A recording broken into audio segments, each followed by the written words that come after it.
It is very nice to greet you again. In today's video we will talk about the following. If you want your ex back, don't ignore the following. If you're struggling to get your ex back, it's probably because you're not addressing a very important thing. In fact, if you focus on this, you will be able to let go of everything else and see how everything fits together. 1. What you should focus on is your ex's desire.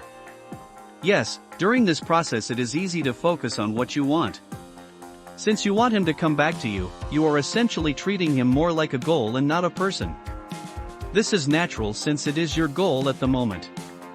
The only thing you can think about is getting him back into your arms. But if you can see your ex as a more complete person, you will increase your chances of making this happen, and the way to do that is to focus on your desire for him. 2. Why your ex's desire is important. Now, first of all, I don't want you to confuse desire with what your ex wants. What he wants, or thinks he wants, shouldn't be your top priority here. First of all, this is a confusing time for your ex.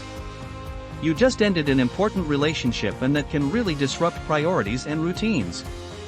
That's why you should focus on your desire for him.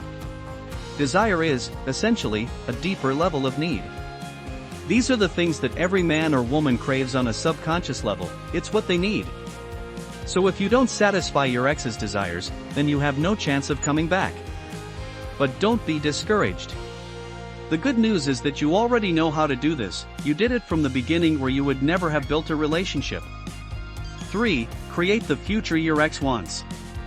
If you want him to come back, you'll have to think long term.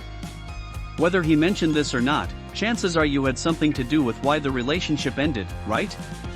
You don't want to stay with someone if you're not sure what the future holds for you. But even if that had nothing to do with it, right now your future is clearly in doubt and your ex will only want to reconnect if he thinks you can really move forward as a couple. You need to eliminate that doubt and replace it with certainty. Think long term. Many people focus on removing immediate obstacles, like shaving the mustache they hate or getting a more reliable car so they can get out more often, but you need to think about what will set you up for a better future. Obviously, this is a big task, but it's something to consider if you're serious about doing it long term. 4. Focus on the physical connection. When a relationship lasts a while, it's quite common for things to physically calm down.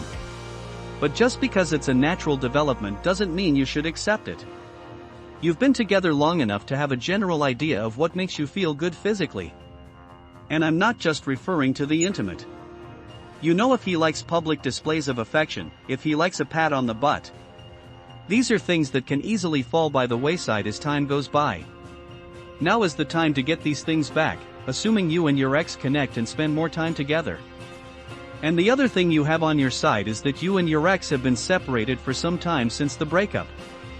This will make you both lonelier and touch hungry, so any kind of physical contact will be much more effective. 5. Face your own problems. You may not stink like a garbage can, but if you have a lot of personal problems that are obvious to the people around you, then it will interfere with desire in exactly the same way. You may think you can hide these things, but no one can see them more clearly than your ex. When he thinks about getting back together with you, he weighs the pros and cons in his head. So if you can identify these issues and address them, you're removing a barrier to her desire. It will actually make her less resistant to spending time with you and getting back together. So what am I talking about? Maybe you drink too much. Maybe you smoke. 6. Use your loneliness against yourself. This is a bit twisty, so I thought I'd leave it for last, for those of you who really want this to happen. To make your ex feel desire for you, you must play with his loneliness. To do this, start by giving your ex space after the breakup. How long this will take will depend on how close and long your particular relationship has been. But basically you should refrain from talking to your ex in any way for at least a few weeks. This is going to be difficult, I know. But it's going to be even harder for your ex because he's not making the conscious decision to do this, but you are. Here's why this works. Your goal here is to make him feel as alone as possible so that all he can think about is how much he misses you.